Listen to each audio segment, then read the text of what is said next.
discuss this some more with Hatem Bazian, a professor of Middle Eastern cultures and languages at UC Berkeley. Prof, always good to speak to you. So, firstly, what do you make of this draft resolution by the US, if these reports are true? Because it's quite a broad resolution at this point, it would seem.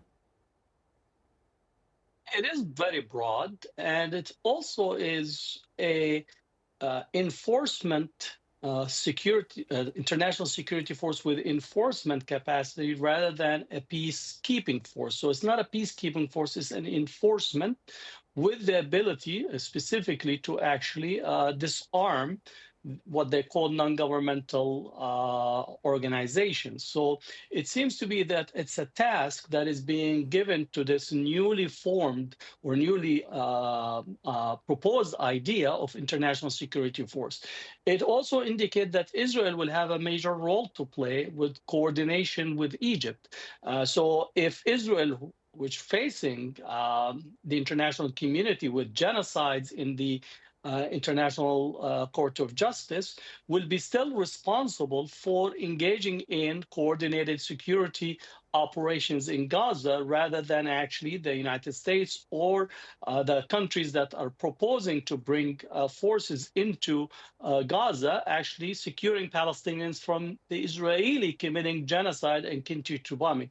So it seems to be the lines is very murky. And if my reading of it is literally the United States is attempting to rescue Israel by means of introducing the security force that will take on the task of disarming and possibly eliminating the existing resistance to Israel's continued onslaught and genocide in the Gaza Strip. So at least that's my reading of what the United States proposal that's on the table. Prof, part of this peacekeeping or rather security force would be to ensure this demilitarizing of Gaza. Many would read into that, as you say, the demilitarization or disarming of Hamas.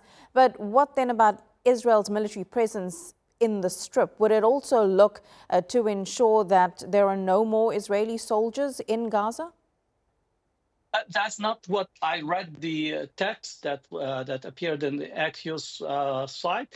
It actually is completely silent on Israel military presence. It still gives Israel freedom, total freedom of military operation, and Israel will be involved within this security. I just read before also that Israel will have almost a veto power of which troops are to be included and which troops are not to be included.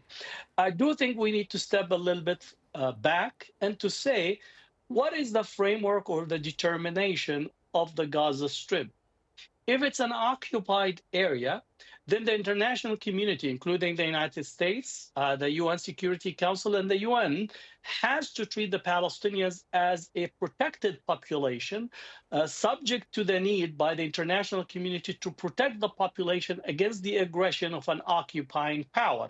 It seems to be that the United States wants to have its cake and eat it too. It wants to help Israel while appearing to be providing some type of framework to stabilize the Gaza Strip and allow humanitarian relief to come in with the UN, the Red Cross, and the Red Crescent. So it seems to be the first step is to determine and to have a very clear idea what is the status of the Gaza Strip. In my reading, and I would say international law said that Gaza is an occupied area, and the Palestinian population are internationally dependent population that need to have the protection of the UN and the Four Geneva Convention.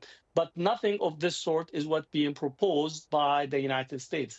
The second part is that this international security force will be overseen by a board of peace. And as we know that Trump will be chairing this board, and considering that the discussions from early on that Trump sees Gaza as a real estate deal with Kushner. So I would actually be very concerned that this board of peace will be far more of a board of development and acquisition of territory rather than actually securing the Gaza population and the rights of the Palestinians for self-determination. I think those are the issues that have to be discussed and understood before any type of movement forward on this international security force. Absolutely. Still a lot of details that would need to be ironed out before such a force could actually come into effect. Professor Hatem Bazian, good to get your thoughts. Thank you very much.